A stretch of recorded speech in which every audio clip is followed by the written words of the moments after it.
Chapter 25. What's the catch? This is terrible news. Wait, what? How did that happen? We had to use it, Hannah says. We knew the floor of the sarcophagus might go out from under me just like it did with you, and there might not be a way to complete the puzzle again. I don't understand, I admit. Wes steps closer, his face shrouded in darkness. Still, I could see it's pulled tight, grim. Hannah and I were afraid that once I clicked the final symbol into place in the ring puzzle, that would mean the last time the sarcophagus floor would open. I mean, the puzzle would be done, you know? 3 rings and 3 symbols. If that happened, Hannah would have been able to slide down to meet you, but I'd be stuck in the pyramid. Holy wow, I never thought about that possibility. The idea of West alone in that pyramid makes me feel nervous and twitchy.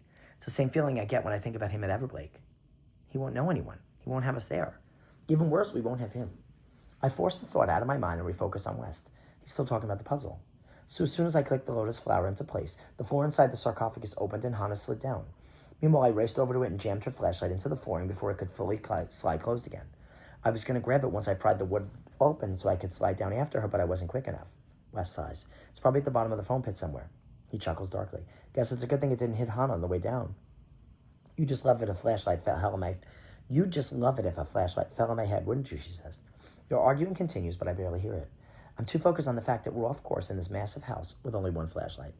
My eyes rove around the area, stopping on the fake light posts. Or maybe not so fake lights. If we're supposed to drive those go-karts, there's no way C.K. Goodson would have created this room to be completed in the dark. A good escape room is tricky, but not impossible. Go-karts in the dark would be too hard, I say.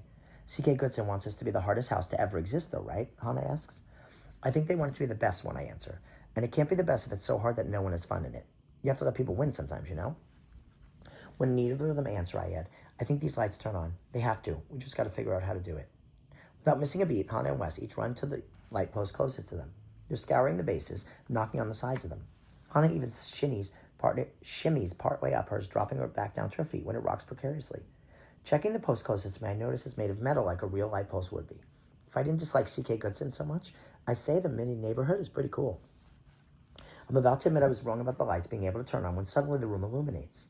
I cover my eyes, slowly remove my hand as I adjust to the brightness. How? What? I stammer. Wes waves from the edge of the room.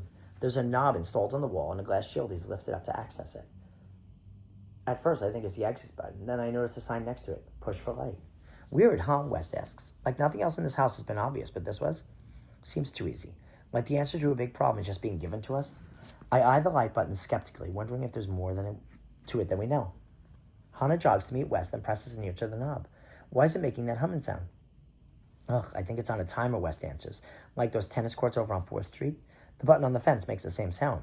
When the timer runs out, the lights go off. I consider it. Does it say how long the timer is set for? Nope, West frowns. Hope it doesn't happen in the middle of a challenge. One of us would have to come back over here to twist it again. Eek, there are a lot of challenges that would make that really, really hard.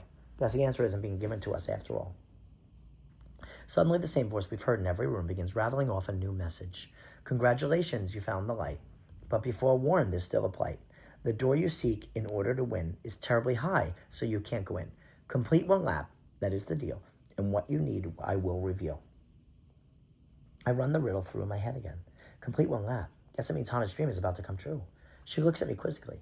We're racing the go-karts, I tell her. Hannah pumps her fist in the air and blows a new bubble. It snaps loudly, some of the pink sticking to her lips briefly. You guys are going down. She sprints off, jumping onto a bright red car with a hoot. Wes looks at me, his jaw clenched tight. If you think about odds, I start, don't. There's no way this is just a race. There's a catch. Wes bobs his head. Yep, I just wish we knew what it was. I look from him to Hannah, who is happily waving from her car. Unfortunately, I think there's only one way to find out.